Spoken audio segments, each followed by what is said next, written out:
안녕하세요. 저는 사연 라디오를 즐겨 듣는 50대 중반 여성입니다.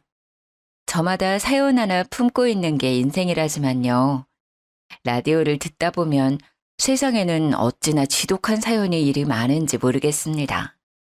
가끔은 저도 이곳에서 응원의 댓글도 달아보고 쓴 충고도 달았었는데요. 오늘은 저 또한 여러분께 털어놓는 입장이 됐네요. 지금부터 제가 할 이야기들이 아무래도 제 얼굴에 침을 뱉는 일이 될 수도 있어서 떨립니다. 하지만 마냥 평생을 가슴속에 묻어두고 싶지는 않아서 이렇게 익명으로나마 다 털어놓으려 합니다. 저는 20대 초반에 일찍 결혼했습니다.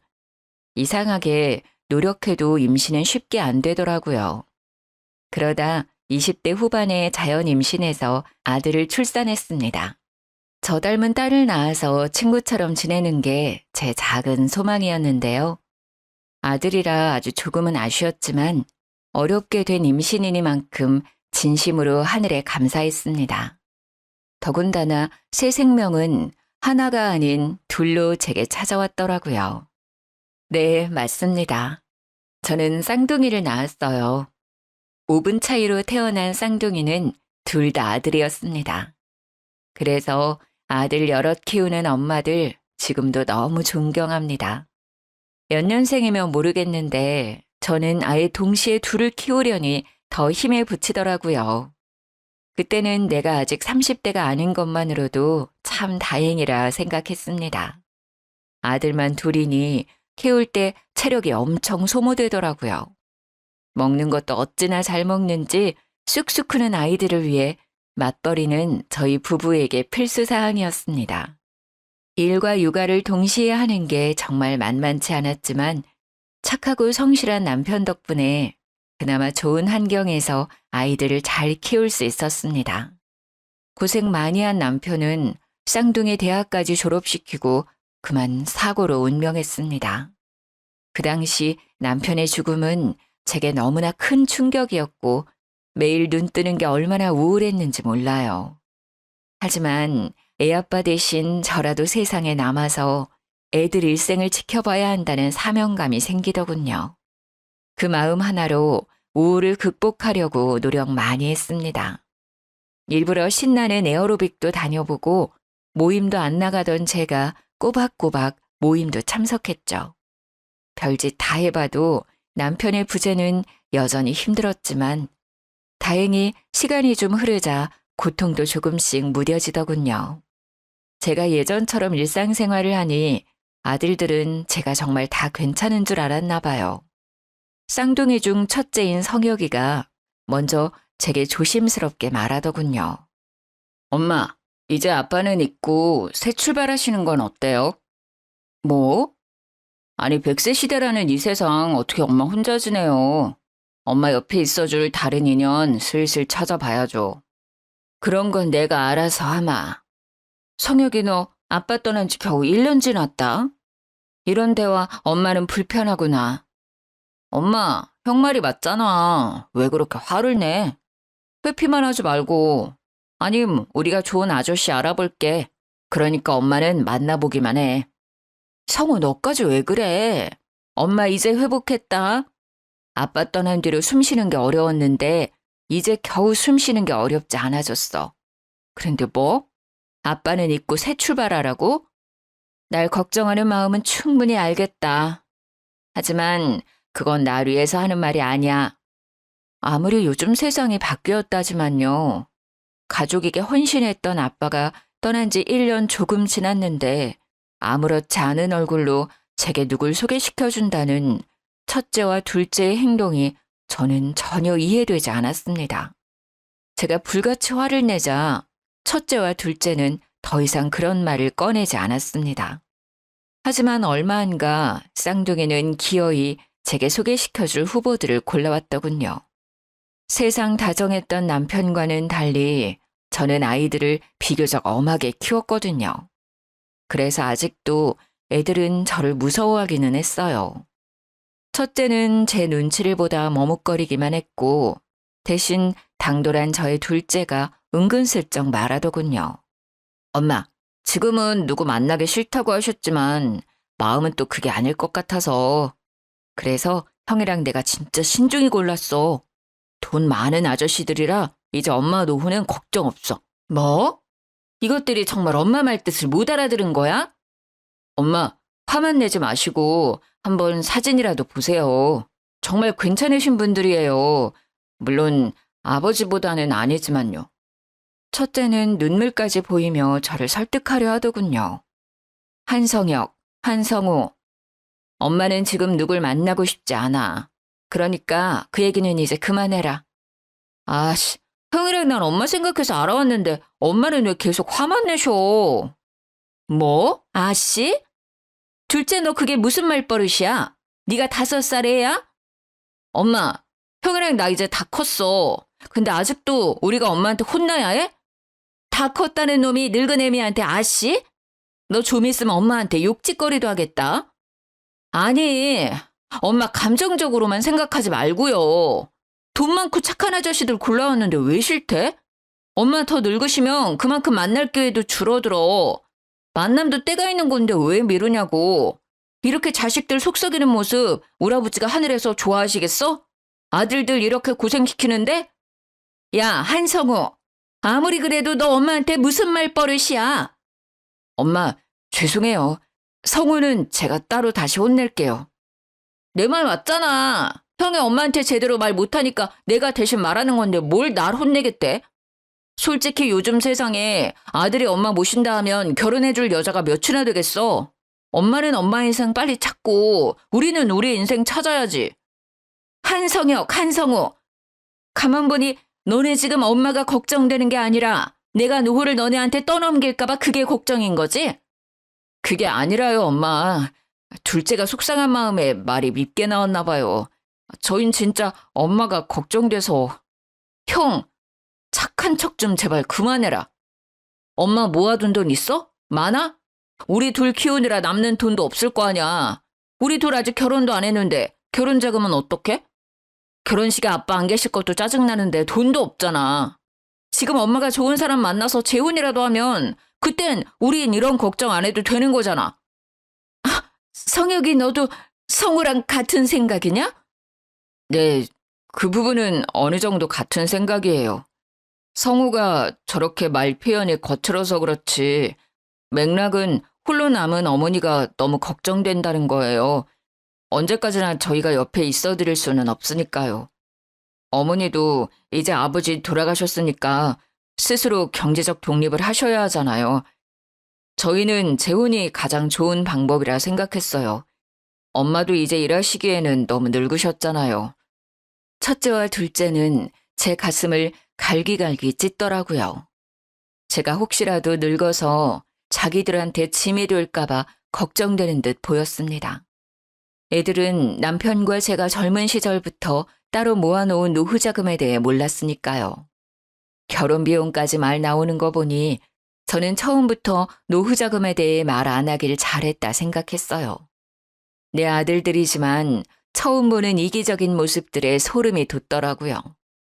이런 것들도 아들이라고 그동안 소중히 금이야 오기야 키웠나 싶었습니다. 첫째, 둘째, 엄마가 너희를 그렇게 키웠어? 자식 키워봤자 다 소용없다던데 귀한 내 아들들만큼은 다를 줄 알았지. 참나, 내가 언제 너희 보고 내 노후를 책임져 달랬니? 그리고 입은 삐뚤어졌어도 말은 똑바로 해라. 너네 사회 초년생이라고. 대학생 때처럼 매달 용돈 주고 삼시세끼 따뜻한 식사 해먹인 게 바로 나야. 지금 그럼 누가 경제적으로 독립을 못한 거냐? 나야? 그런 거야? 독립 못한 건 바로 너희잖아. 안 되겠다. 앞으로 내가 지원해줬던 것들은 모조리 다 끊을 거다. 서울에서 집 걱정 없이 대출 안 받고 본가에서 살게 해줬더니 배부른 소리들이구나. 내가 내 노후 생각해서 니들한테 월세라도 받으면 되겠니? 아님 당장이라도 내 집에서 나가든가. 엄마, 저희가 죄송해요. 제가 꾸짖자 첫째는 곧바로 사과하더군요.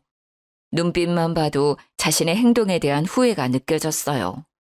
둘째는 입이 대빨 나와서는 첫째 손을 잡고 말하더군요. 엄마, 치사하다 진짜. 형, 우리가 나가자. 그래야 엄마가 우리 소중함을 아실 거야. 우리가 이 집에서 나가. 야, 한성호, 너 진짜 오늘따라 왜 이렇게 싸가지가 없어? 듣고 보니 틀린 말씀이 없어. 엄마, 저희가 생각이 짧았어요. 화 푸세요. 왜 한성혁? 우리가 뭐 가출하는 거야? 아니잖아. 집에서 독립하자고. 쌍둥이는 한 몸이잖아. 제가 외면하자 그렇게 쌍둥이는 홀로 서기를 하는 듯 했습니다. 저야 좋은 일이었죠. 이 계기로 더 이상 아들들 뒷바라지 안 해도 되고요. 하지만 웬걸 일주일도 안 돼 쌍둥이는 제게 무릎 꿇었습니다. 치사하겠다고 독립하겠다던 둘째는 형 따라 무릎을 꿇더군요. 세상살이 만만치 않은 걸 집 보러 다니면서 알았나 봅니다. 몇 년 전이나 지금이나 어디 서울에 내 집 마련은커녕 전셋집 구하기도 쉬웠나요? 물론 돈 있으면 무척 쉽겠지만요. 사회 초년생인 쌍둥이는 지들이 모아둔 돈이라고는 없었어요. 보증금 대출 받으려니 이자 내는 건 겁이 났는지 제게 돈을 빌려달라 하더군요. 어머니, 저희 보증금 좀 빌려주세요. 첫 독립이라 생각보다 돈이 많이 들어요. 엄마, 형이랑 열심히 일해서 나중에 갚을게요. 어머, 얘들 좀 봐. 너네 엄마한테 돈 맡겨놨니? 아니 왜 다 늙은 엄마한테 돈을 빌려달래?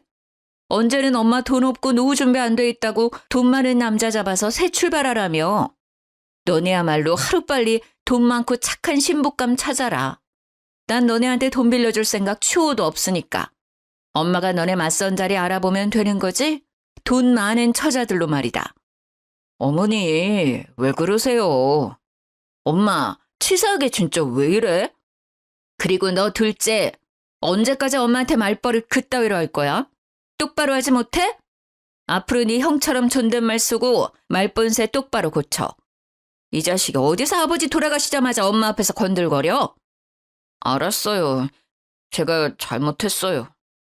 둘 다 그래도 반성하고 있는 것 같은 애네 말아마. 너네 둘 다 독립할 준비는 이 집에서 다 하고 나가. 대신 전처럼 내가 지원해주는 건 전혀 없다. 그리고 월세 대신 월급의 20%는 무조건 내게 입금해라. 나도 가진 거라곤 이 집 한 채랑 푼돈뿐인데 그렇게라도 너네 키움값 받아야지. 네, 알겠어요, 어머니.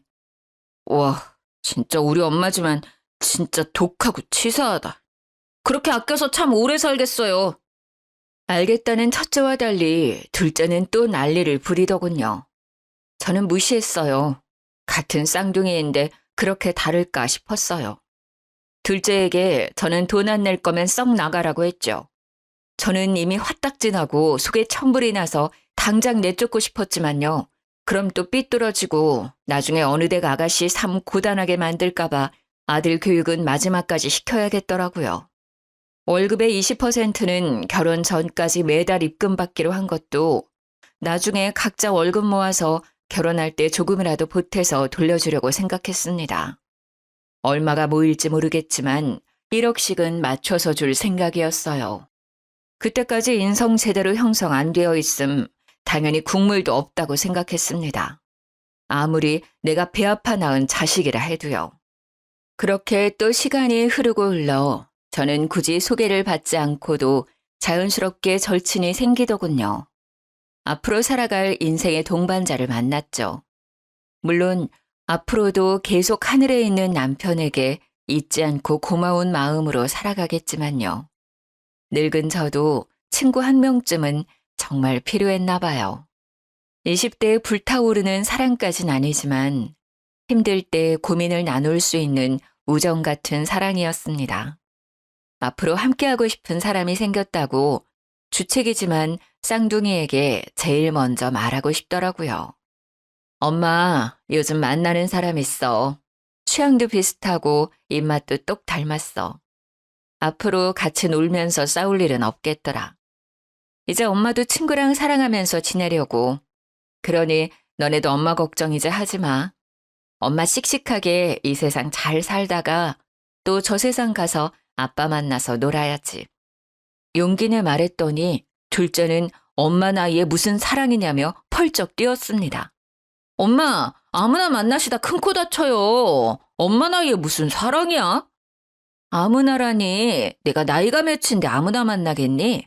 걱정 마라. 엄마, 냉정하게 말하자면 엄마 나이대 분들 사람 하나 잘못 만나서 말년에 인생 망가지는 분들 꽤 많아요.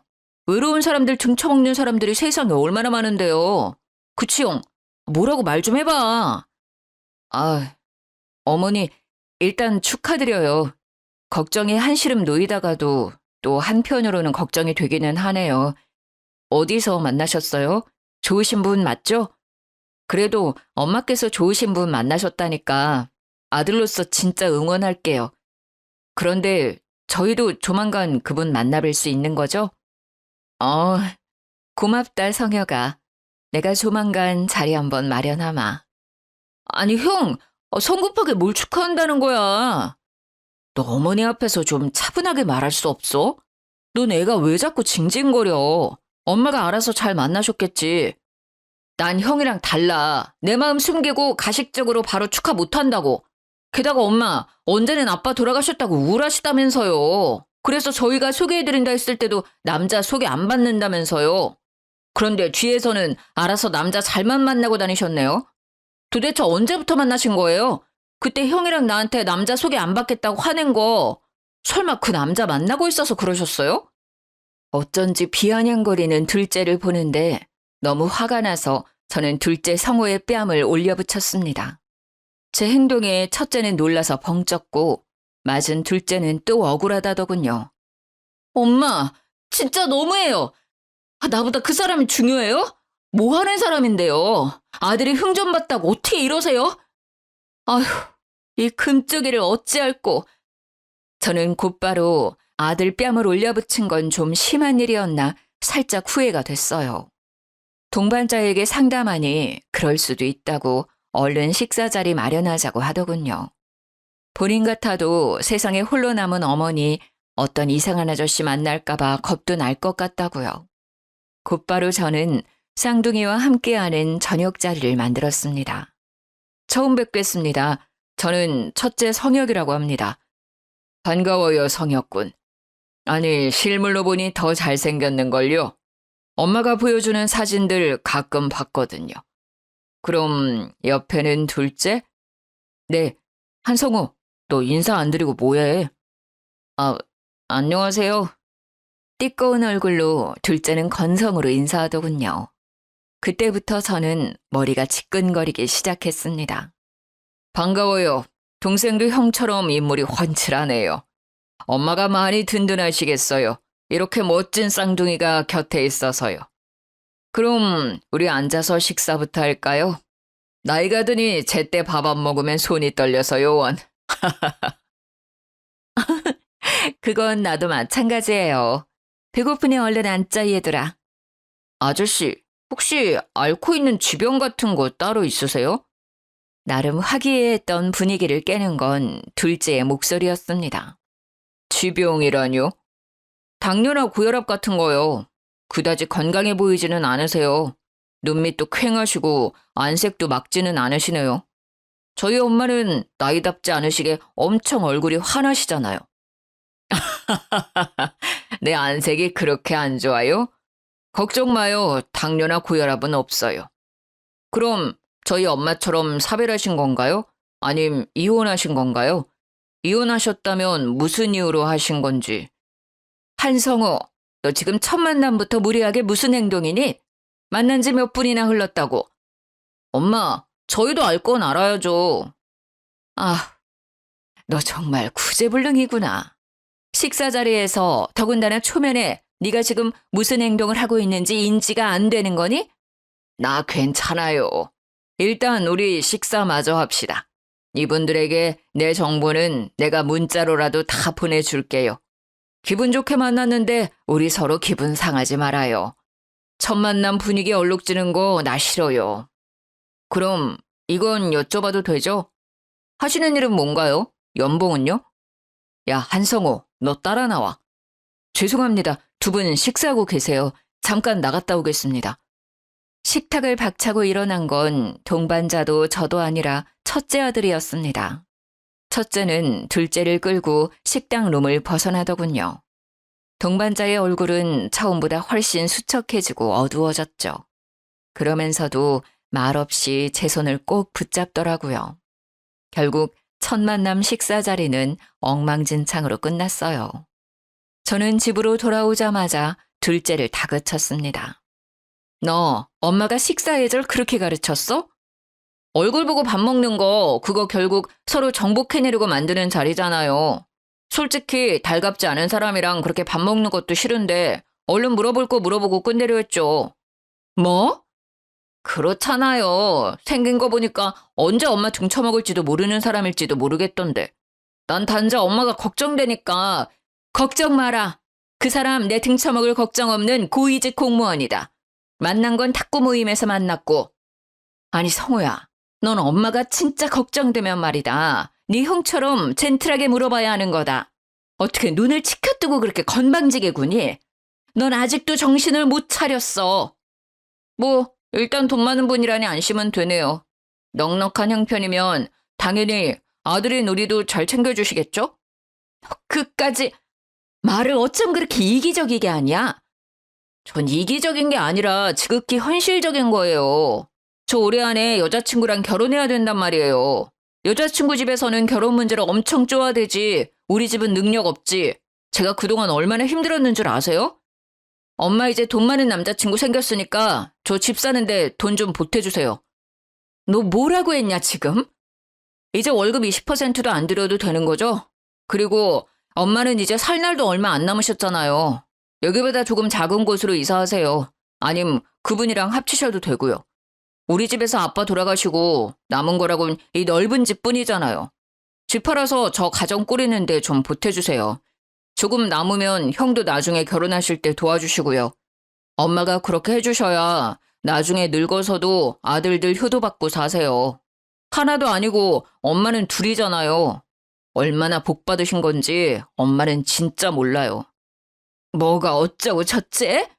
너 정말 뚫린 입이라고 아주 아무 말이나 막 하는구나. 너 내 아들이 맞기는 하니? 기가 막혀서 말을 잇지 못하는 저 대신 첫째가 둘째 아들을 밀치며 말하더군요.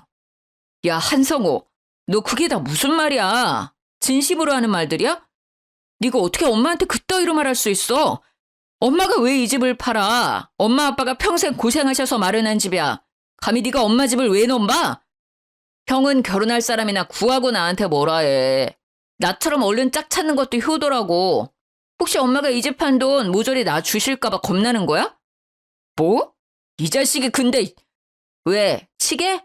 쳐봐. 형 깽값 물어줄 돈 있어? 아무리 가족이라도 선 넘지 마. 선은 지금 네가 넘고 있잖아. 둘 다 그만해라. 첫째 너도 내 돈 필요하냐? 어머니, 저는 돈 필요 없어요. 진짜 이 집 파시게요? 안 돼요. 그럼 둘째 너, 내가 집 팔아서 정말 네 결혼 돕길 원해? 당연하죠. 그나마 몇 년 전 제가 교육시켰을 때 쌍둥이 중 첫째는 정신을 제대로 차린 것 같았어요. 하지만 둘째는 정신이 아주 안드로메다로 가 있더군요. 여전히 정신 못 차린 놈을 마주하니 그동안 애지중지했던 내 아기들은 이제 없구나 생각 들었습니다. 5분 늦게 태어났다고 더 손길이 많이 갔던 둘째였는데 정말이지 너무 괘씸하더군요. 제가 늙고 힘이 없었으면 이 집을 정말 둘째에게 뺏겼을 수도 있겠구나 생각했어요. 제가 결혼은 알아서 하라고 냉정하게 굴자 둘째는 지원을 해달라며 생떼를 부리기 시작했습니다. 꼭 어렸을 때처럼요. 엄마, 하늘에서 귀한 아들을 내려줬으면 엄마도 보답을 해야죠. 나 이번 시기 놓치면 이제 결혼은 없어. 그러니까 집 부동산에 내놔요. 네? 너 어떻게 엄마가 일하는 곳까지 와서 이 난리야? 엄마가 순순히 결혼만 도와줬어도 이런 일 없죠. 둘째는 회사는 어쩌고 벼랑간 제 사무실에 나타났습니다. 소리 지르는 둘째를 사람들이 힐끔거려서 혼났죠. 이제 둘째는 아들인지 왼수인지 구분이 안 가더군요. 정말 기가 막혔습니다. 야 이놈아, 네 여자친구도 너 이런 놈인 거 아냐? 얼른 돌아가지 못해? 싫어요. 저 결혼 도와준다고 약속할 때까지 안 가요. 둘째는 성큼성큼 제게 다가와서 대들더군요. 제 팔을 잡고 흔드는 둘째 놈이랑 실랑이 하다가 저는 중심을 잃고 그만 넘어져서 허리를 다쳤습니다. 병원에 입원해야 하는 저는 인내심이 바닥이 났고 둘째에게 선전포고했습니다. 둘째 너 똑똑히 잘 들어라. 난 너 상견례 같은 거 참석할 생각 없다. 당연히 결혼식도 안 갈 거야. 앞으로 엄마 없다 생각하고 살아. 자식으로서 도리 못하는 내게 엄마로서 도리 난 못 지키겠다. 엄마, 내가 고아야? 지금 나 때문에 다쳤다고 시위하세요? 둘째가 정신 못 차리고 소리를 꽥 지르자 첫째는 둘째의 앞을 가로막고 화를 냈습니다. 야, 너 진짜 그만해. 엄마 다친 것도 모자라서 혈압까지 오르게 할 셈이야? 너 진짜 무슨 생각으로 엄마 사무실까지 찾아갔어? 성혁아, 성우 저놈 하고 싶은 대로 하게끔 내버려 둬라. 이제부터 내 아들은 너 하나뿐이다. 절망한 얼굴의 둘째를 첫째가 데려가더군요. 그리고 얼마 안가 둘째의 여자친구에게 전화가 왔습니다. 몇 번 본 적 있는 둘째의 여자친구는 나이답지 않게 참하고 예쁜 아가씨였어요. 여전히 예의 바른 그 아가씨는 혹시 본인이 마음에 안 드시는 것이냐며 제게 물었어요. 어머님, 제가 정말 잘할게요. 지금은 마음에 안 드시더라도 앞으로 마음에 들 수 있게 잘하겠습니다. 그러니 저희 허락해 주시면 안 될까요? 성우 씨한테 들었습니다.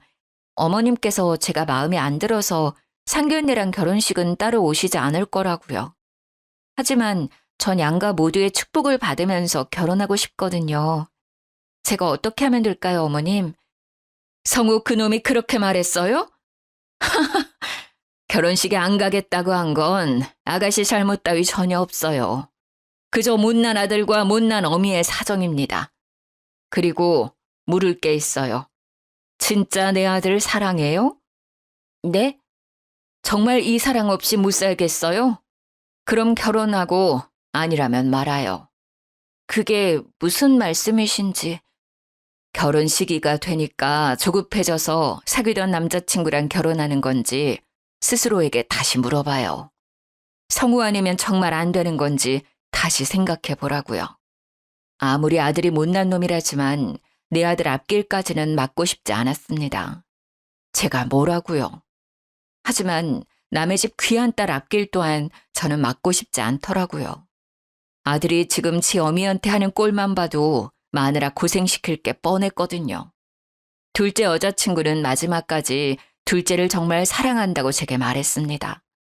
그러니 제가 꼭 상견례랑 결혼식 함께 해달라고 빌면서 흐느끼더라고요.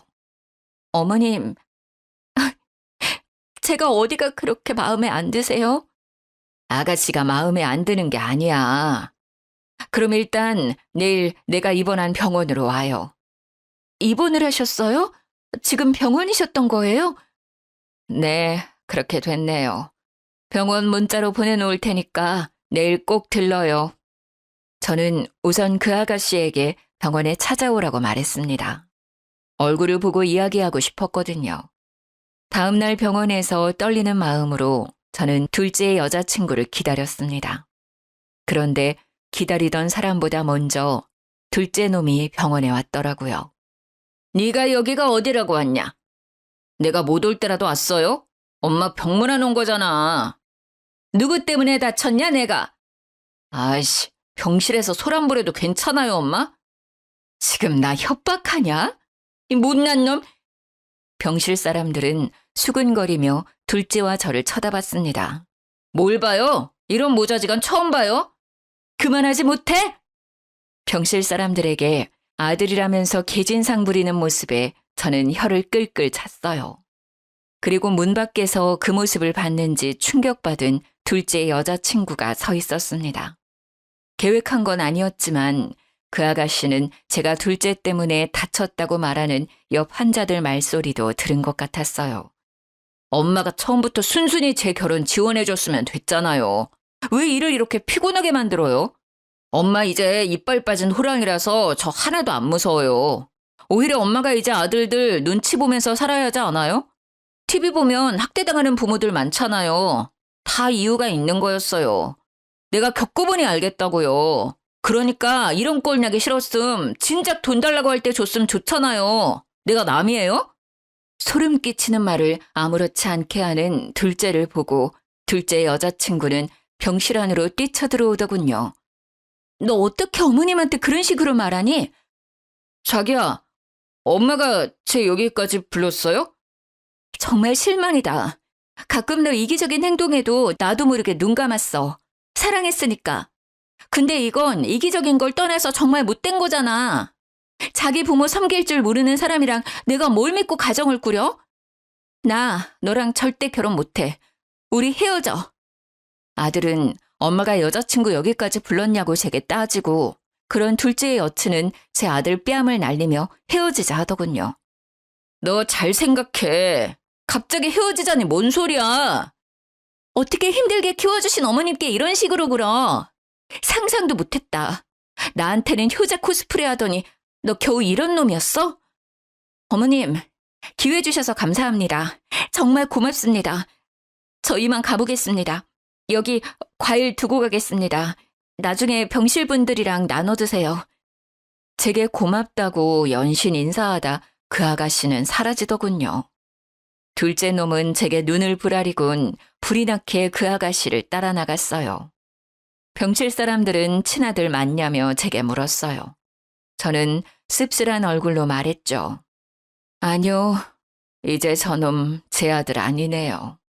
첫째 아들 성혁이는 둘째 성호와 다르게 더 이상 제 속썩이는 것이 없었어요. 살뜰히 효도를 행하더군요.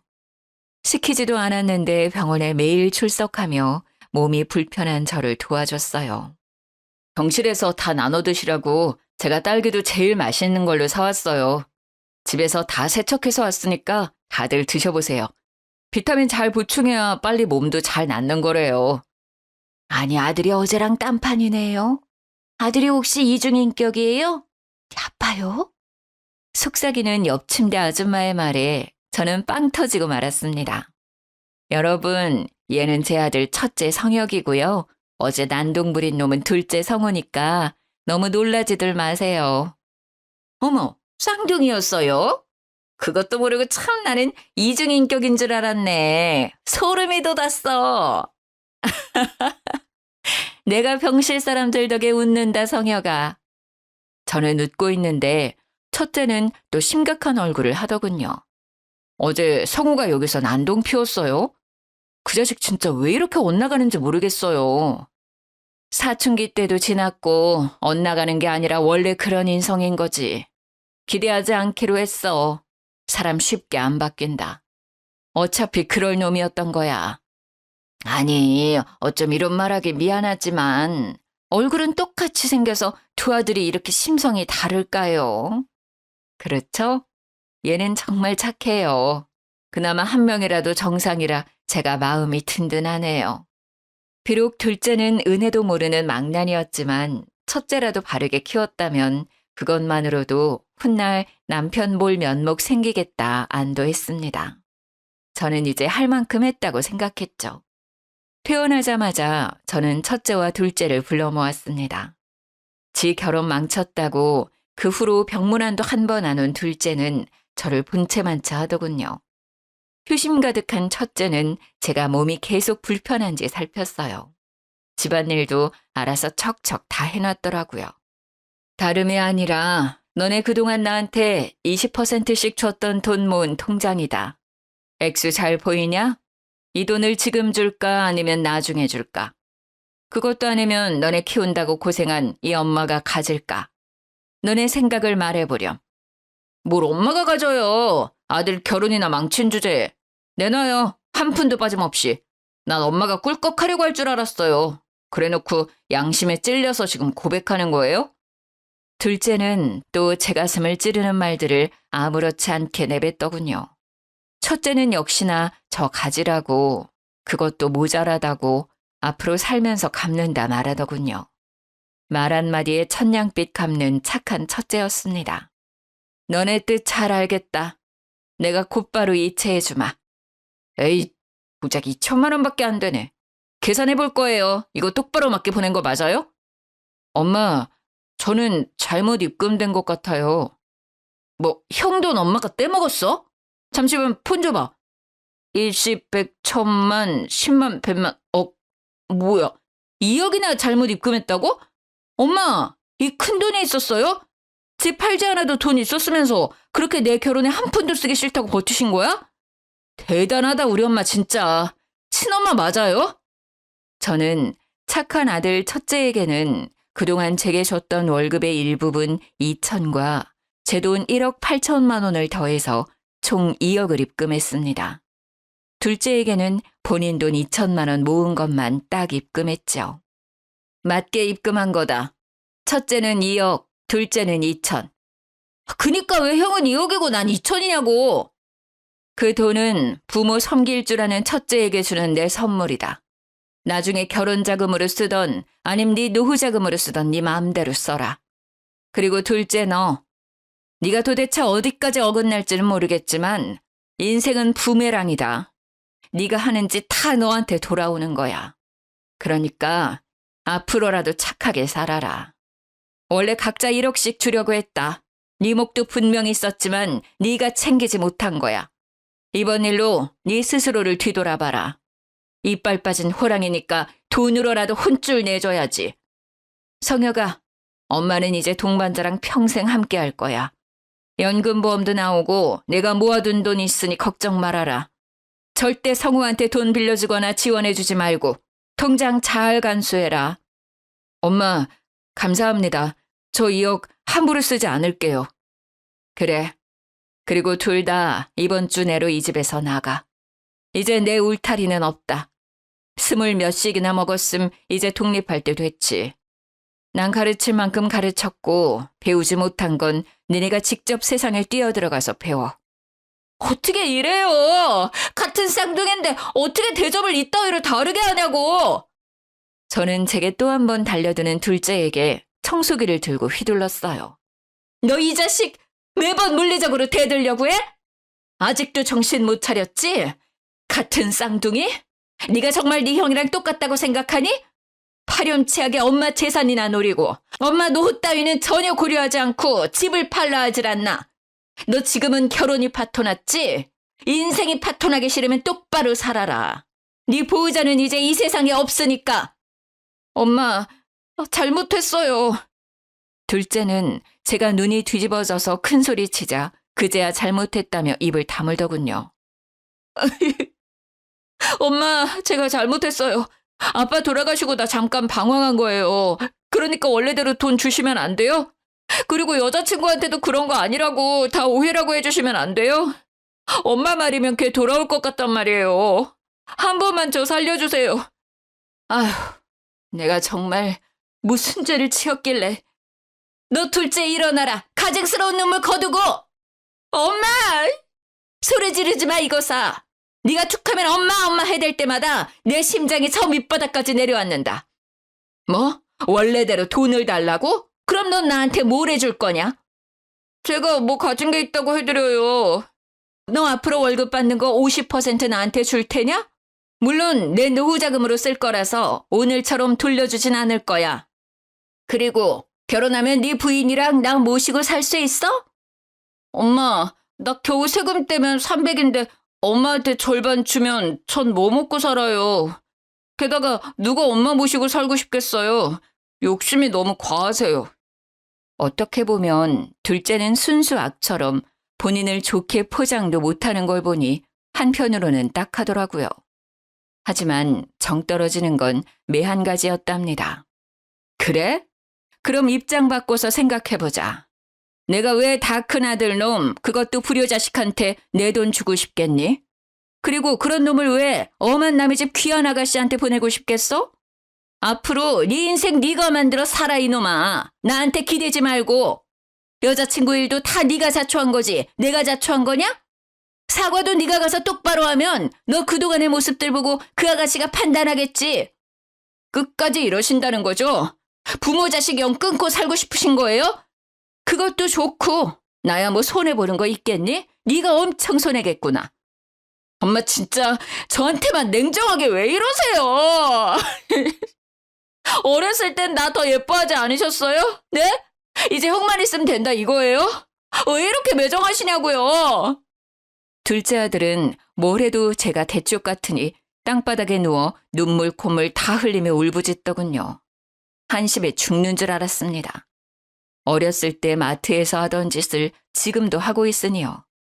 첫째는 그 와중에 제가 혈압 올라서 쓰러지기라도 할까봐 제 팔을 붙잡고 한참 옆에 서 있더군요. 예, 여기까지가 제 이야기입니다.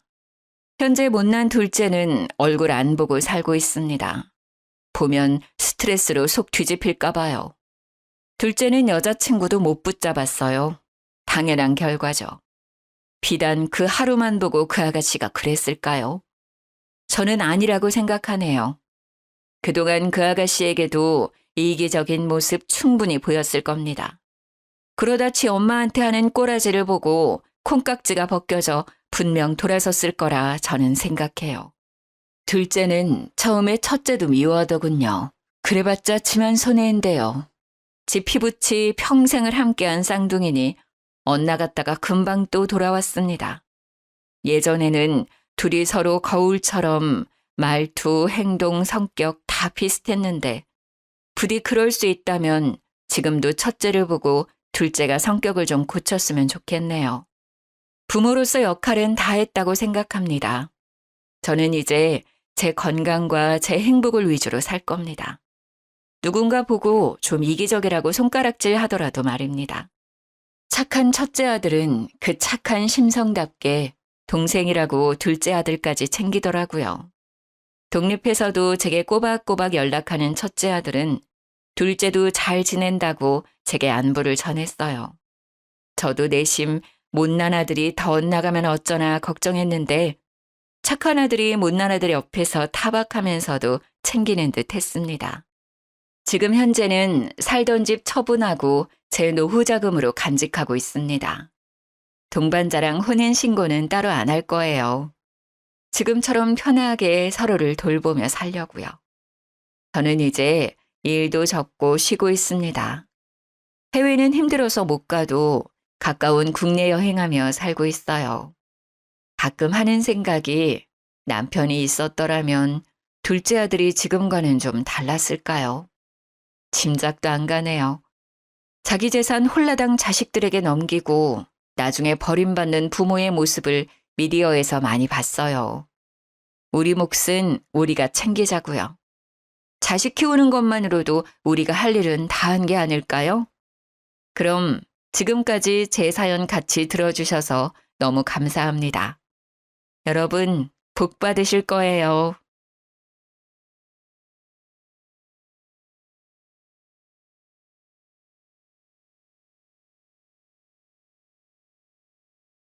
안녕하세요. 저는 30대 중반 평범하디 평범한 직장인 여성입니다.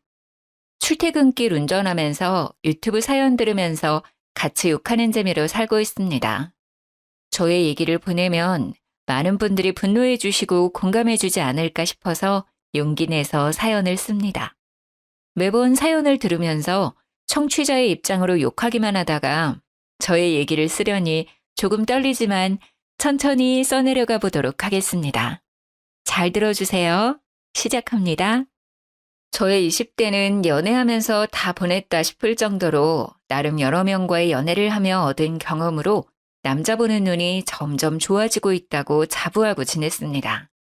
친구들의 연애 상담 조언도 많이 해주면서 뿌듯함을 느끼기도 하고요.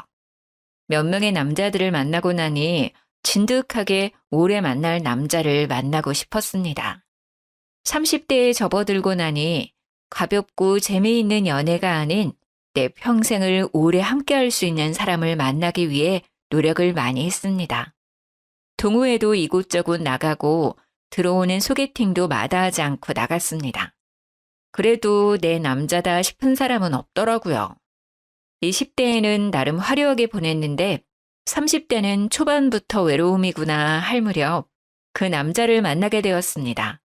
직장 선배의 소개로 만난 그는 2살 연상의 IT 계열 회사에 다니고 있었고 첫인상부터 이 사람이다 싶었습니다.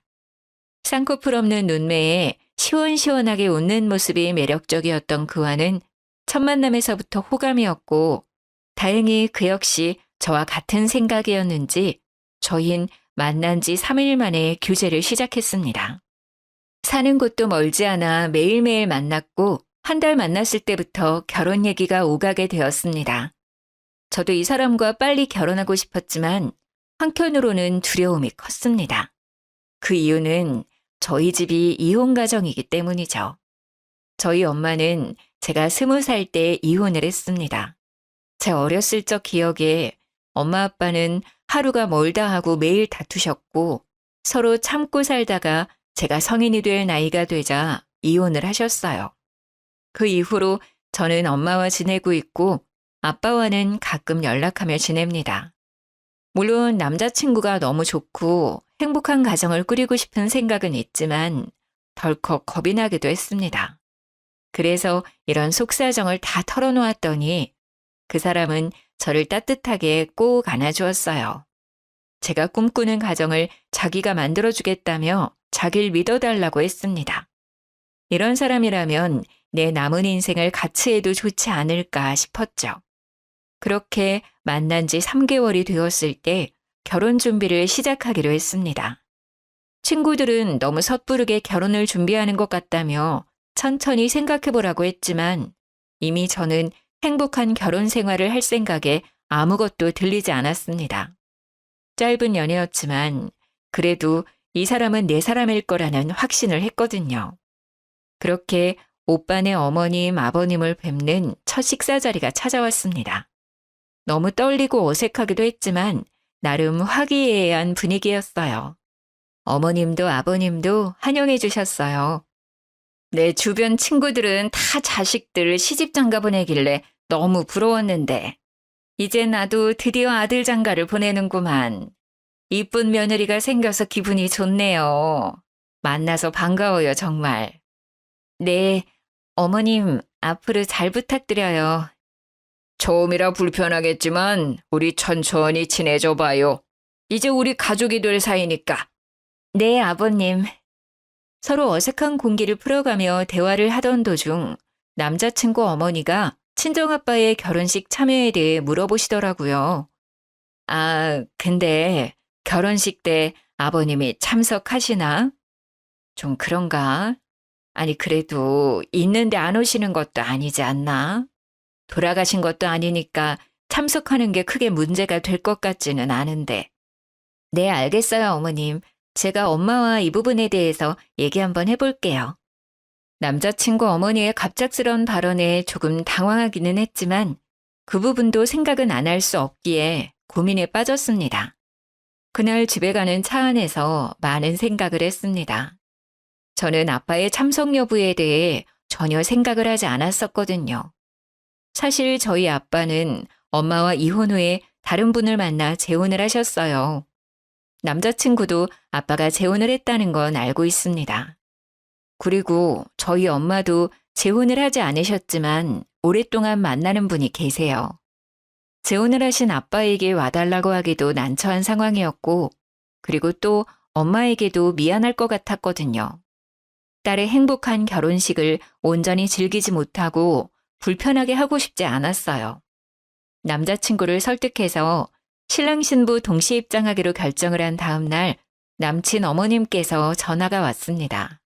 정말 아빠를 부르지 않고 동시 입장할 거냐며 엄마는 왜 재혼을 안 하신 거냐며 이해를 못 하시겠다 하시더라고요.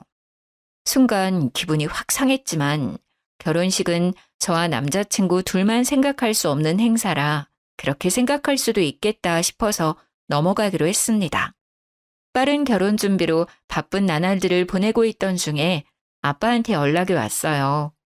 아빠한테도 알려드리긴 해야 할 것 같아서 결혼 소식을 전해드렸었거든요. 축의금을 주고 싶다며 꼭 받아달라고 말씀하시길래 계속 거절할 수도 없어서 받기로 했습니다. 아빠와 통화를 끝내고 계좌를 확인해봤는데 3천만 원을 보내주신 게 아니겠어요? 너무 놀라서 아빠한테 다시 전화했더니 너 어릴 때부터 아빠 엄마가 못 볼 꼴 보이고 지금도 널 제대로 챙겨주지도 못한 거에 비하면 3천은 적은 돈이야. 더 주고 싶은데 아빠가 지금은 이것밖에 못 줘서 마음이 쓰이는구나. 이쁜 딸은 꼭 이쁜 가정 꾸렸으면 좋겠어. 아빠가 주는 이 돈은 다시 주지 말고 너 결혼 자금 하렴. 감사하기도 하고 죄송하기도 하고 여러 마음이 교차했습니다. 들리는 얘기로는 아빠가 하는 일이 좋지 않다고 들었거든요. 지난번에 만났을 때는 많이 야위기도 해서 마음이 좋지 않았어요. 무리해서 보내주신 것 같아 신경이 쓰였죠. 하지만 결혼 준비로 너무 정신없이 바빴고 일단 받아두기로 하고 나중에 다시 생각하기로 했습니다. 그렇게 시간이 흘러 결혼식 날이 다가왔고 어머님이 끝까지 아빠의 빈좌석에 대해 얘기를 하셨지만 별탈 없이 결혼식을 무사히 치르고 신혼여행도 잘 다녀왔어요. 남자친구에서 남편이 된 그 사람과 맥주 한잔하며 이런저런 얘기를 나누는데 갑자기 남편이 차를 바꾸겠다고 하는 게 아니겠어요? 아, 맞다 자기야. 이번에 내 차 바꿀까 봐. 딜러 하는 내 친구 알지? 지난번에 걔 만나면서 차도 보고 왔어. 뭐? 갑자기 차를 바꿔? 그 차 아직 멀쩡하잖아. 우리 결혼하느라 돈도 많이 썼는데 좀 더 타다 바꾸자. 아버님이 3천만 원 주신 거 안 썼잖아. 그걸로 바꾸자. 나 차 바꾸고 싶단 말이야. 어차피 당장에 큰돈 들어갈 일도 없으니까 그 돈 써도 되잖아. 우리 아빠가 주신 돈으로 본인 차를 바꾸겠다니 너무 어이가 없고 기분이 나빴습니다. 저는 아빠한테 다시 돌려드릴 생각이었거든요. 오빠, 아무래도 아빠가 준 돈 다시 돌려드리는 게 맞는 것 같아. 안 그래도 얘기하려고 했는데 정신없어서 이제야 얘기하네. 자기야, 그걸 왜 돌려줘? 너 결혼 자금하라고 주신 거잖아. 굳이 왜? 그렇긴 한데 이 돈을 어딘가에 쓰기도 좀 그래. 원래 받았을 때 바로 드리고 싶었는데 정신없어서 잠시 미룬 것뿐이야.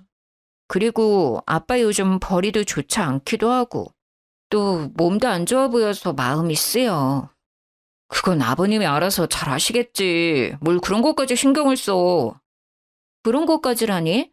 그래도 우리 아빠야. 어떻게 신경을 안 써? 그리고 원래 나한테 없었던 돈이니까 없었다고 생각하면 되잖아. 난 꼭 돌려드릴 거니까 그렇게 알아. 아니 멀쩡히 받은 돈을 없다고 생각하자고? 왜? 굳이 또 돌려주는 이유가 뭐냐니까? 그리고 왜 너 마음대로 그런 결정을 해? 남편이 차를 아빠 돈으로 바꾸겠다는 것도 기분이 상했는데 왜 마음대로 결정을 하냐고 하는 말에 기가 찼습니다. 마음대로 결정을 한 건 오빠 아니야?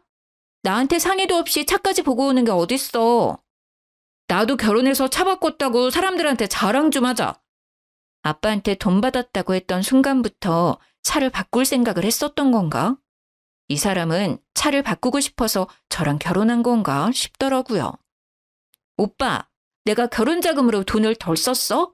아니잖아. 그리고 3천만 원은 아빠가 나한테 준 돈이야. 명백히 따지자면 내 돈인데 오빠야말로 나한테 상의 없이 그 돈으로 차를 바꾸겠다니. 그게 왜 네 돈이야? 네가 결혼을 했기 때문에 주는 돈이니 우리 돈이지. 결혼 안 했으면 아버님이 그 돈 주셨을 것 같아?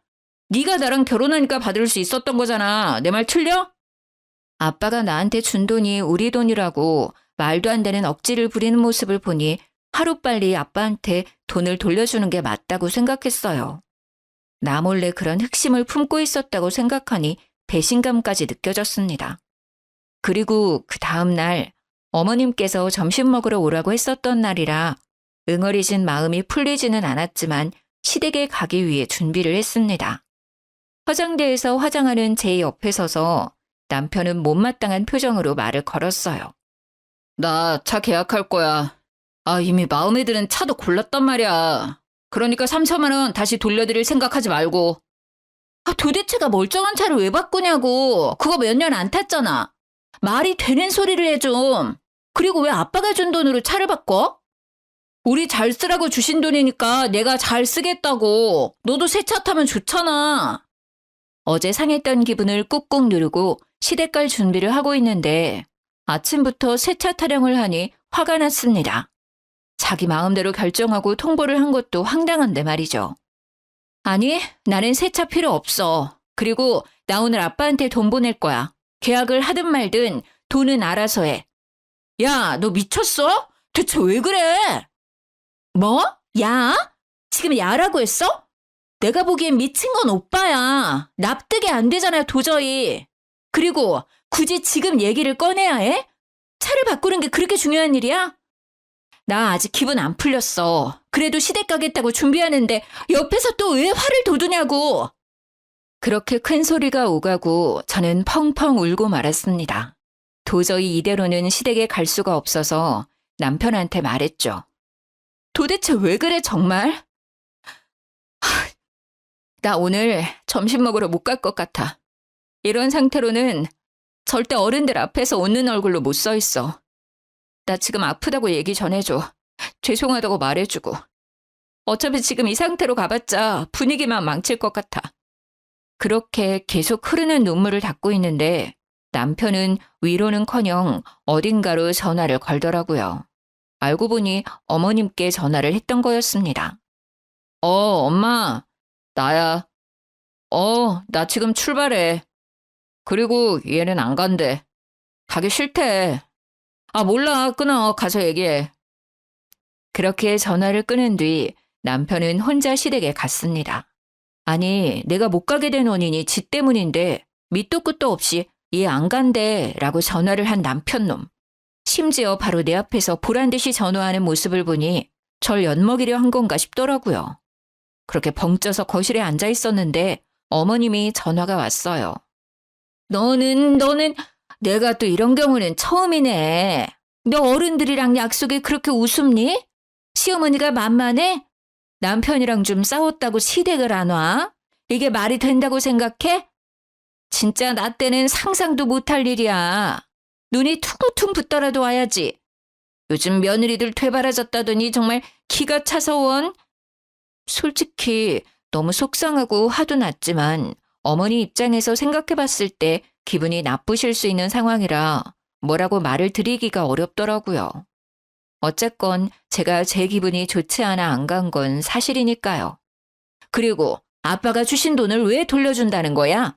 결혼식도 안 왔는데 그 정도 할 수 있지. 그리고 그 돈으로 어차피 계속 같이 탈자 바꾸는 게 그렇게 화낼 일이야? 도대체가 이해가 안 돼. 그게 뭐라고 시댁도 안 오고, 내가 우습니 너? 어머님, 오늘 안 간 건 정말 죄송해요. 제가 생각이 짧았던 것 같아요. 그런데 어머님, 왜 아빠가 주신 돈으로 오빠 차를 바꿔야 하는지 모르겠어요. 오빠 차 멀쩡하잖아요. 그 차를 왜 바꿔야 하는 거예요? 아니, 꼭 차가 문제가 있어야 바꾸니? 차를 바꿀 돈이 없는 것도 아니고 바꿀 수도 있지. 참 젊은 게 말이 안 통하네 정말. 오빠랑 싸운 문제로 어머님이랑도 싸우기 싫어요.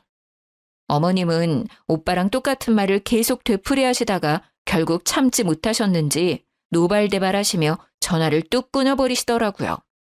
그렇게 그 이후로 별 대화 없이 남편이랑 대면대면하게 지내다가 구정이라 전날부터 가서 열심히 명절 음식을 준비했습니다. 내일 친척들 많이 오니까 부족하지 않게 넉넉하게 부쳐야 해. 그리고 나물도 손질하고 데치고 해야 해. 할 일 많으니까 빠릿빠릿하게 움직여야 할 거야. 남편도 시누이도 아버님도 앉아서 TV 보면서 히히덕거리기만 하고 저만 혼자 바쁘더라고요. 어찌나 꼴보기 싫던지. 붙이고 있는 전을 남편 얼굴에 확 던져버리고 싶었지만 결혼 후 첫 명절이라 최선을 다해 어머님을 도왔습니다. 어머님은 제가 쉴 시간도 주지 않으시고 계속 일을 시켰어요. 정말 몸도 힘들고 정신도 없어서 밥도 제대로 먹히지도 않고 얼른 끝내고 엄마한테 가고 싶은 마음뿐이었죠. 모두 저녁 식사를 마치고 과일과 함께 티타임 중이었는데 어머님이 주방에서 쉬고 있는 저를 부르시더라고요. 잠깐 이리 좀 와봐라. 부르시는 소리에 어머니가 계신 쪽으로 갔더니 갑자기 저보고 무릎을 꿇으라는 거 아니겠어요? 아니, 내가 지난번 일 그냥 넘어가면 안 될 것 같아서. 우리 가족들 의견도 궁금하기도 하고. 그리고 남편이랑 싸운다고 시댁도 안 오고 정말 내가 진짜 너무 어이가 없어서 웃음이 나더라 그날은. 이번 기회에 너의 그 버르장머리를 제대로 고쳐줘야지. 뭐하고 있어? 멀뚱멀뚱 쳐다만 보고 있을 거야? 무슨 말을 하시는 건가 싶었습니다.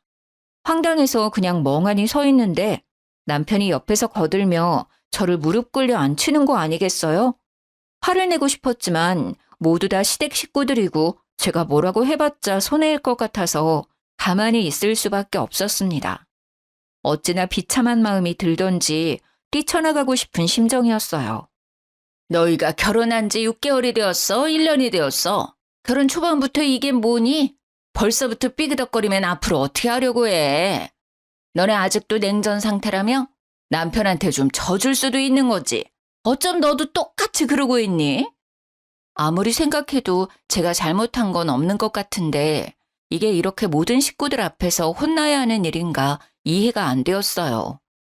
말도 안 되는 상황에 눈물만 주륵주륵 흘렀어요. 남편은 그 와중에도 차 타령을 하더라고요. 친구한테 차 계약한다고 했는데 완전 체면 구겼어. 언제 계약할 거냐고 매일 연락 오는데 쪽팔려서 진짜. 남편은 어머니의 말을 거들고 다른 식구들도 그냥 쳐다만 볼 뿐 제지하는 사람은 없었어요. 신우이야 처음부터 저한테 관심도 없었고 그래도 아버님은 말려주실 줄 알았는데 가만히 계시더라고요. 어제부터 온갖 잡일 다 하며 쉬지도 못했는데 이게 무슨 상황이지? 이게 맞는 건가 싶었습니다. 뭐라고 얘기해도 들을 것 같지도 않고 내가 왜 이런 취급을 당하고 있어야 하나 싶어서 이혼할 생각으로 시댁을 뛰쳐나가 친정엄마한테 달려갔습니다. 눈이 퉁퉁 부어서 혼자 친정에 달려온 저를 본 엄마는 아무 말 없이 저를 꼭 안아줬습니다. 엄마, 미안해. 내가 정말 미안해. 미안하다는 한마디만 하고 엄마 품에 안겨서 어린아이처럼 펑펑 울었습니다. 그래도 엄마랑 있으니 마음이 편해지더라고요. 엄마는 그날 아무것도 묻지 않으셨어요. 내가 겪은 상황이 진짜 있었던 일인가, 이런 건 드라마에서 보던 상황인데 이게 나한테도 일어날 수 있는 일이었구나 싶었어요. 남편이고 시댁이고 모두 얼굴 보고 싶지도 않았고 그냥 다 끝내고 싶었어요. 결혼했던 게 꿈이었으면 좋겠다 싶었습니다. 일주일 정도 지났을까 남편이 문자 하나 띡 보내왔습니다. 어차피 들어올 거 빨리 들어오라고. 자기 차 계약 이제 더는 미룰 수 없다고 말이죠. 진짜 대단한 놈이었습니다. 열받아서 전화를 걸었습니다. 차 계약을 왜 나한테 얘기해? 나 아빠한테 돈 보냈어. 그날 돈 보낼 거라고 얘기했잖아. 아, 진짜 너는 왜 이렇게 제멋대로야. 그리고 아버님은 그걸 또 받으셨어? 참나, 네가 다시 돌려줄 줄 알고 보내신 거 아니야? 제멋대로인 건 오빠야. 너 진짜 왜 그러냐? 어? 이해가 안 돼. 차를 못 바꿔서 죽은 귀신이 붙었나? 왜 이렇게 계속 차 타령을 하는지 지겹더라고요. 행복하기만 해도 모자를 신혼 초기에 이런 어처구니 없는 일로 인해 사이가 틀어져 버릴 줄 상상도 못했어요.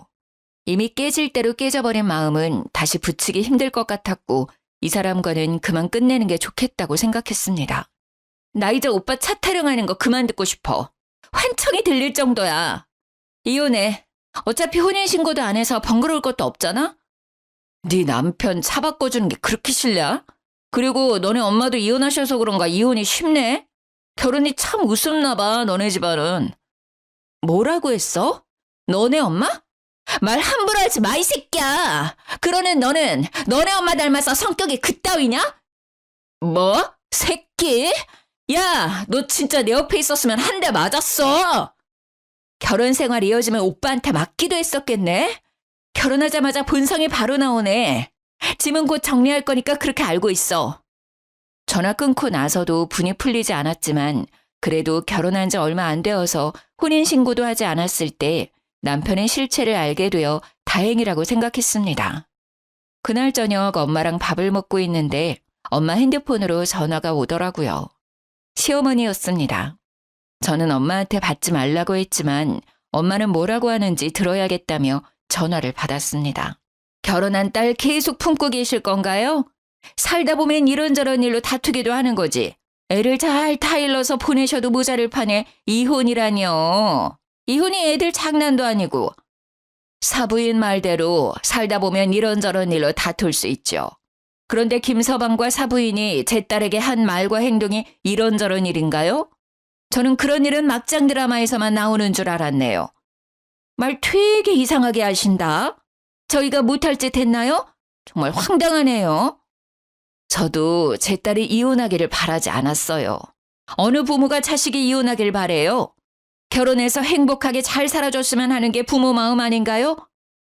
아무리 세상이 변했다고 해도 여자가 이혼하면 시선이 곱지 않은 거 사부인이 겪어보셔서 잘 아실 텐데요. 그건 남자도 마찬가지 아닌가요? 남자 여자 따지는 시대는 이미 지나갔지요. 엄마도 이혼하고 딸도 이혼하고 참 대단하십니다. 해도 너무하다는 생각이 들었어요. 친정엄마한테까지 함부로 말하는 시모. 하루빨리 이 인연을 끊어내야겠다는 생각을 했습니다. 짐을 챙기러 신혼집으로 가야 했는데 혼자 가기엔 용기가 나지 않아 친구에게 부탁해서 같이 갔어요. 집에 들어가니 다행히 아직 남편은 없었고 친구들과 캐리어에 짐을 하나씩 옮겨 담았습니다. 여기 있는 가전 가구들은 어떻게? 지금 다 옮길 수도 없고 설마 두고 갈 건 아니지? 당연히 챙겨갈 거야. 근데 엄마 집에도 둘 공간도 없고 이 큰 짐들을 어떻게 해야 좋을까? 아, 고민이네. 뭘 걱정해. 당근마켓 있잖아. 저렴하게 올리면 산다는 사람 많을걸? 내가 사진 찍어서 보내줄게. 짐 정리하고 있어. 그렇게 한참 짐 정리를 하고 있는데 하필 남편이 들어오더라고요. 얼씨구, 진짜 뭐하냐? 이거 주거 침입 아냐?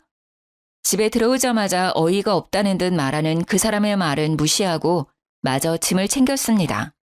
사진 다 찍었어. 거의 새 제품 컨디션이라 저렴하게 올리면 금방 팔릴 거야.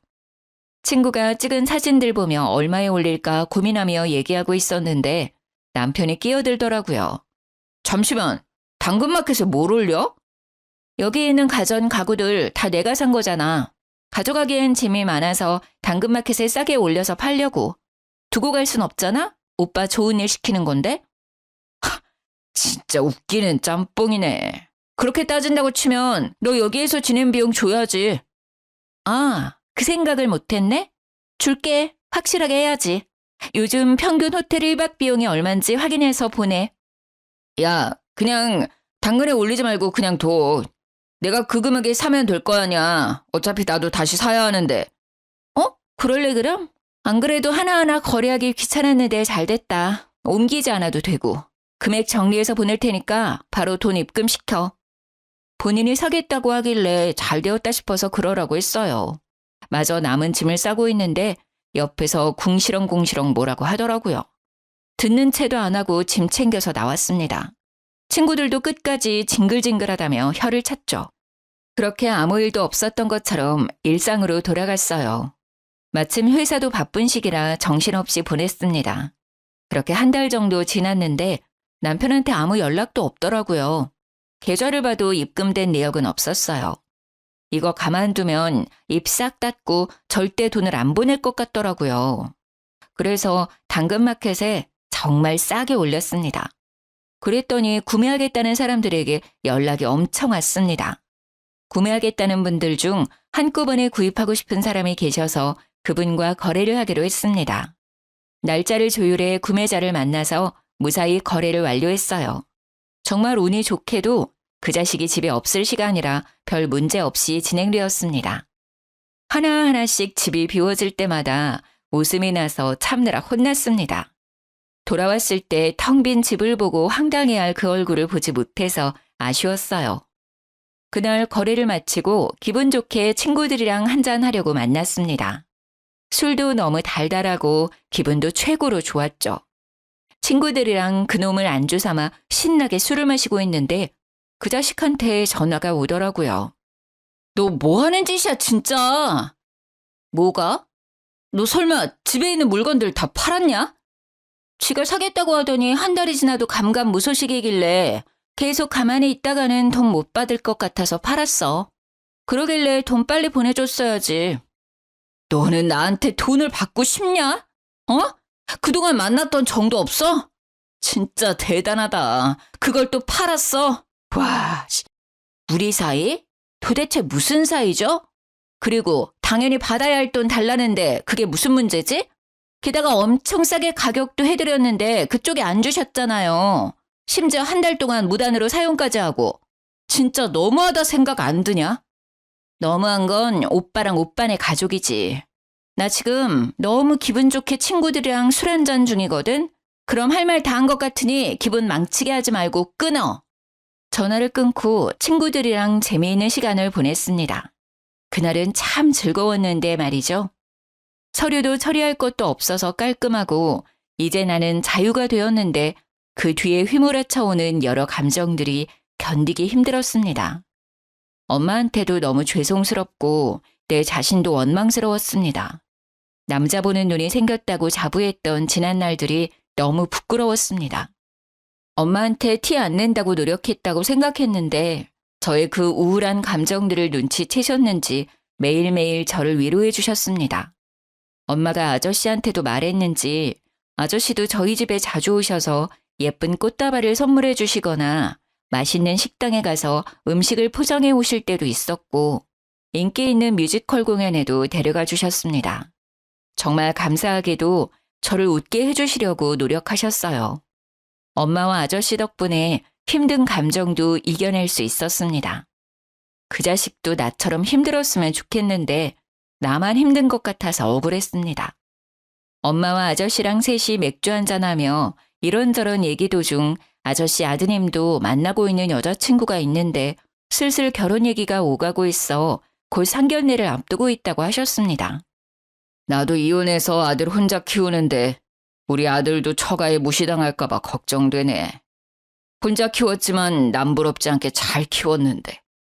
아저씨, 그런 사람들 흔하지 않아요. 제가 정말 재수가 없었던 거예요. 걱정 마세요. 안 그런 사람들도 많아요. 분명 좋으신 분들일 거예요. 그렇지? 괜한 걱정은 하지 말아야지. 그리고 그런 생각을 가지고 있는 집안이라면 난 절대 결혼 안 시킨다. 한참 신나게 수다 떨다가 아저씨는 화장실에 가셨고 엄마랑 해외여행이나 갈까 하고 계획을 짜보려고 하는데 하필 그때 아저씨 핸드폰에 전화가 왔는지 벨소리가 울렸죠. 액정을 확인해 보니 아드님이더라고요. 아들이 여자친구랑 찍은 사진을 화면에 설정해 놓으셨는지 커플 사진이 뜨길래 슬쩍 쳐다봤는데 순간 너무 놀라 입을 다물 수가 없었습니다. 아저씨 아들이 만나는 여자는 제 전 남편의 동생, 바로 전신우이였습니다. 생각해보니 예전에 신우이가 자기 남자친구 얘기할 때 시모가 너희 둘은 하필 이혼한 가족만 골라 만나냐고 한마디 하셨던 게 기억이 쓱 하고 스쳐 지나갔습니다. 그래도 아가씨한테 별말 안 한 이유는 현재 아저씨가 유통업 운영을 하시는데 사업이 꽤 잘 되시거든요. 그리고 그 업을 아드님이 물려받는 걸로 알고 있고요.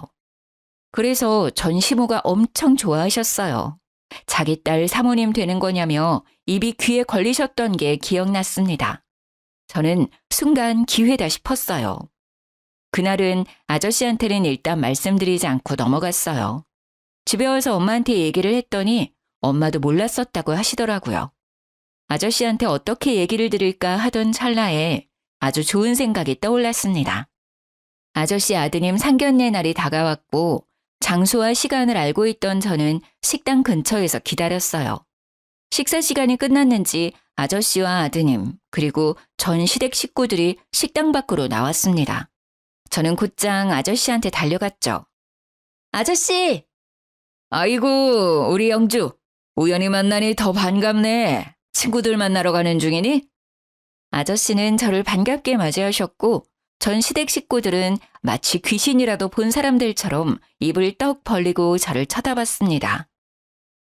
아니, 너? 시어머니는 얼굴이 하얗게 질리셨고 남편도 무슨 일인가 싶었는지 저의 손목을 붙잡고 다른 곳으로 끌고 가려고 했어요. 저를 억지로 끌어내려는 남편을 아저씨가 제지해 주셨죠. 뭐 하는 거예요? 내 딸 같은 아이한테. 아저씨의 발언에 전 시누이는 금방이라도 울 것 같은 표정이었고 전 시모는 놀란 토끼눈이 되었어요. 모두 있는 자리에서 저는 아저씨께 말씀드렸습니다. 아저씨, 여기 계신 분들이 제 전 시댁 식구들이에요. 뭐? 아저씨는 제 말을 듣고 순식간에 화난 얼굴로 전 시모를 째려봤습니다. 사돈어른, 뭔가 오해가 있으신 것 같은데 저희 조용한 곳으로 가서 얘기를 좀 더 나눌까요? 저는 더 이상 할 말은 없는 것 같고 오늘 나누었던 결혼 얘기는 다시 생각해 보도록 하죠. 아니, 그냥 없던 걸로 하는 게 나을 것 같네요. 아들, 일단 너 집에 먼저 가 있어라. 아저씨는 저를 데리고 그 자리를 박차고 나왔습니다. 그렇게 아무것도 못하고 저를 쳐다보는 시댁 식구들을 뒤로하고 아저씨와 함께 가는데 속이 너무 시원했습니다. 그 다음날 아저씨랑 엄마랑 근교 드라이브 가기로 해서 준비 중이었는데 전 남편과 그 식구들이 친정집으로 들이닥쳤습니다. 야, 이년아! 문 열어! 쿵쿵 문을 두드리는 소리에 문을 열었더니 전시모가 저를 보자마자 머리카락을 잡아채고 막 흔들었어요. 이게 무슨 짓이에요? 이거 안 나요? 당신 미쳤어? 나쁜 년, 내 아들 인생 망친 것까지 모자라서 내 딸 인생도 망치려고 해? 내 딸한테 왜 이래요? 이거 놔요. 경찰 부르기 전에 어서요. 저도 가만히 있을 수 없어서 똑같이 머리채를 잡아드렸죠. 전시모의 비명소리에 뒤에 있던 두 자식놈들도 합세해 순식간에 현관은 난리가 났었어요. 그 순간 엄마와 저를 데리러 온 아저씨가 사자후를 질렀습니다.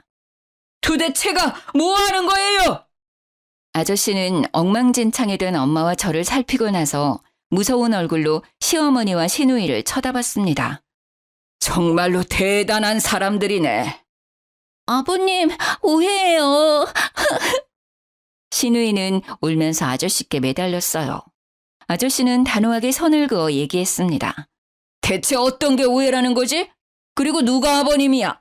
헤어지라고 얘기했는데 아직 전달 못 받았나? 저 못 헤어져요. 사돈어른, 제가 다 설명할게요. 이거 어떻게 된 일이냐면요. 어디서부터 얘기를 해야 하나? 쩔쩔매며 아저씨께 해명하려고 하는 둘을 보니 우스웠습니다. 저한테는 한 번도 보여주지 않았던 모습이었죠. 들을 얘기 없다고 몇 번을 얘기해요. 그만 돌아가 주세요. 2번 다시 얼굴 보고 싶지 않네요. 여기에도 우리 집에도 찾아오지 마세요. 한 번 더 찾아와서 행패를 부리면 그땐 정말 가만히 있지 않을 거예요. 아저씨의 말에 전시모는 아무 말도 못하고 가만히 서 있더라고요. 그 와중에 전신우는 아저씨 손을 잡으며 죄송하다고 울며불며 사정하는데 아저씨는 단호하게 얘기했습니다. 이제 네 얼굴 보고 싶지가 않으니 어머니 모시고 가. 이렇게 해봤자 내 마음은 변함없다. 남의 집에 찾아와 행패 부리지 말고 다신 오지 마. 결국 셋은 더 말도 못하고 돌아갔어요. 그 난리법석인 와중에 그 자식은 한마디도 못하고 찌그러져 있더라고요. 나한테는 그렇게 소리도 잘 지르고 말도 잘하더니 너무 조용해서 그 자리에 없는 줄 알았지 뭐예요. 그렇게 한바탕 난리를 치르고 난 뒤 제 전화는 불이 났습니다. 전 남편, 전 시누이, 전 시모가 돌아가면서 연락을 하더라고요. 내가 그동안 생각이 좀 짧았던 것 같아. 진심으로 사과할게. 우리 그래도 처음부터 운명이라고 생각했잖아. 대화도 잘 통하고 정말 좋았는데, 그치? 다시 시작하면 안 될까? 개소리 말고 끊어. 정말 어이가 없었습니다. 이제 와서 갑자기 무슨 낯짝인 건지 웃기더라고요. 떨어질 것도 없는 정이 더 뚝 떨어졌어요. 그렇게 막말할 때는 언제고 어머님이 시누이 결혼시켜야 하니 절 다시 잡으라고 얘기한 건가 싶었어요. 그리고 그날 저녁 전시모와 전신우가 집에 또 찾아왔습니다. 내가 미안했다 정말. 어차피 서류상으로 결혼도 이혼도 아니니까 다시 우리 아들이랑 잘해보면 안 되니? 내가 잘 타일러 볼게. 어차피 오빠 서류상으로 깨끗한 사람이잖아요. 부모님 다 계시고 오빠 차 바꿔줄 수 있는 여자분 만나시면 될 것 같아요. 섭하게 그게 무슨 말이니? 나 때문에 마음 많이 상했던 거 알아. 내가 사과할게. 제가 이혼한다고 할 때는 우리 엄마까지 들먹이면서 이혼하면 보는 시선 곱지 않다고 비꼬시더니 잘 사는 사돈은 놓치고 싶지 않으셨나 봐요. 언니, 제가 앞으로 잘할게요. 아버님 마음 좀 돌려주시면 안 돼요? 요즘 남친도 저한테 어찌나 차가운지 저 너무 힘들어요. 아가씨가 이렇게 저한테 관심 있었는지 몰랐네요. 그동안 많이 서운했죠? 언니, 제가 뭐 기분 상하게 한 거 있으면 다 말해줘요. 연락 한 번을 안 해서 번호조차 몰랐던 신우이도 자기 꼭 결혼해야 한다며 매일매일 전화와 문자를 수십 통 보내서 번호를 바꿔야 하나 깊은 고민까지 했었어요. 이제 와서 이런다고 저한테 했던 말이랑 행동들이 없던 걸로 되는 건 아니잖아요. 아빠가 보내준 돈으로 아들 차 안 바꿔준다고 식구들 앞에서 무릎 꿇으라고 한 건 생각 안 나세요? 미안하다. 정말 미안해. 내가 왜 그랬는지 모르겠네. 늙으니까 무릎이라도 꿇을까? 그럼 마음이 좀 풀릴 것 같니? 네 마음이 풀린다면 무릎 꿇는 것쯤이야 할 수 있어. 언니, 저도 무릎 꿇을게요. 제발 저 좀 도와주세요, 언니. 제발요. 무릎 꿇겠다며 도와달라고 하는 둘에게 잘 됐다 싶어서 그러라고 했어요. 제가 진짜로 꿇으라고 할 줄은 몰랐는지 조금 당황해하더니 진짜로 무릎을 꿇더라고요. 둘이 무릎 꿇고 사정하는 모습을 보니 솔직히 통쾌했습니다. 일단 오늘은 두 분 다 돌아가세요. 저 너무 피곤해서요. 그럼 조심히 가세요. 그렇게 둘을 돌려보내고 그날 밤 간만에 정말 꿀잠 잤습니다. 그리고 아저씨한테 연락해 그 둘이 계속 찾아와 괴롭힌다고 말했어요. 그 말을 들은 아저씨는 다신 근처에 얼씬거리지도 못하게 하겠다고 혹시나 또 찾아오면 바로 전화하라고 하셨죠. 그 이후 전 시댁 식구들이 집에 찾아오는 일은 없었어요. 결국 전신우 결혼이 완전 무산되니 전시모가 매일 제게 전화로 저주를 퍼붓더라고요. 너같이 심보 고약한 애는 처음 봤다. 나쁜 년, 못된 년, 싸가지 없는 년. 네가 뭔데 우리 가족들 인생을 망쳐? 내가 너 매일 처조할 거야. 알았어? 어? 남의 인생 망쳐놓고 넌 잘 살 것 같냐? 너 같은 애는 똑같이 당해봐야 한다. 너 같은 애를 며느리라고 받아준 게 한이다. 그럴 때마다 저는 녹음을 해놨고 문자로 보내시면 캡처를 했습니다. 나중에 모아보니 어마어마하더라고요. 전 남편한테 전화를 걸어서 말했습니다. 자업자득이란 말 알지? 내가 뭘 어쨌다고 매일매일 괴롭혀? 나 너네 엄마가 나한테 한 폭언들 다 캡처하고 녹음해서 가지고 있어. 계속 이렇게 하신다면 나도 가만히 있지 않아. 오빠가 다른 여자들 만나거나 신우이가 새로운 남자 만날 때마다 어머니가 나한테 한 집 보내서 어머니 실체 밝힐 거야. 그러니까 그만하시라고 해. 나 이제 더 이상 참지 않아. 전화를 끊고 어머님이 했던 폭언들에 대한 자료를 남편한테 보냈습니다. 또 연락 오면 이 증거들로 정신적 피해보상 청구까지 할 거라고 했어요. 겁먹었는지 그 이후로는 연락이 안 왔습니다. 진짜 변호사를 찾아가야 하나 싶었거든요. 그렇게 완전히 시댁 식구들이랑 끝내고 1년 정도 지났을 때 전 남편이 연애를 시작했다는 얘기를 건너 듣게 되었어요. 몰랐으면 모를까 알게 된 이상 그 여자분 인생을 구해야겠다는 생각이 들더라고요. 그래서 그 여자분 연락처를 지인을 통해 알아내어 전 시모가 저한테 보냈던 문자와 전화 녹음 파일을 죄다 보내드렸습니다. 그 뒤로는 어떻게 되었는지는 굳이 확인하지 않았어요. 다정한 척, 배려 있는 사람인 척 했지만 결국에 검은 속내를 들켜버린 그 사람과 우리 엄마 재혼 못했다고 무시하고 우리 아빠 돈으로 자기 아들 차 안 사준다고 나를 괴롭혔던 시모까지. 평생 그렇게 못된 심보로 사셨으면 좋겠어요. 그리고 혹시나 또 그 가족들이 찾아올까 싶어서 엄마랑 다른 지역으로 아예 이사를 갔습니다. 엄마도 저도 핸드폰 번호를 둘 다 바꿨고요. 아, 엄마와 아저씨는 여전히 잘 만나고 계십니다. 뒤늦게 이 소식을 알게 된 아빠도 매우 분개하셨고 또 미안해 하시더라고요. 아빠가 주신 3천만 원으로 인해 그 사람들의 진짜 성격을 알게 되어 빨리 탈출할 수 있게 되었다고 얘기했어요. 언젠간 드러날 모습이었는데 이제 생각해보면 행운이었다 싶더라고요. 애라도 생겼거나 혼인신고라도 했었으면 더 골치 아프고 오래 걸렸을 거예요. 생각만 해도 끔찍한 일이지만 지나고 나니 너무 잘한 것 같습니다. 인생 액땜한 셈 치고 있어요.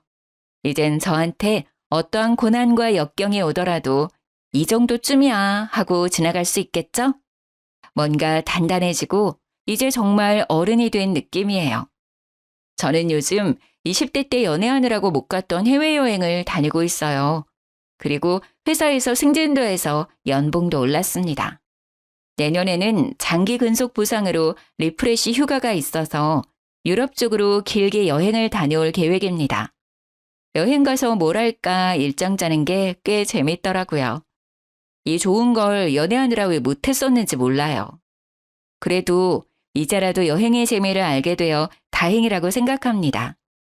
그리고 한번 제대로 당해보니 연애 생각은 다신 안 나더라고요. 이제는 저를 위한 인생 살아보려고 합니다.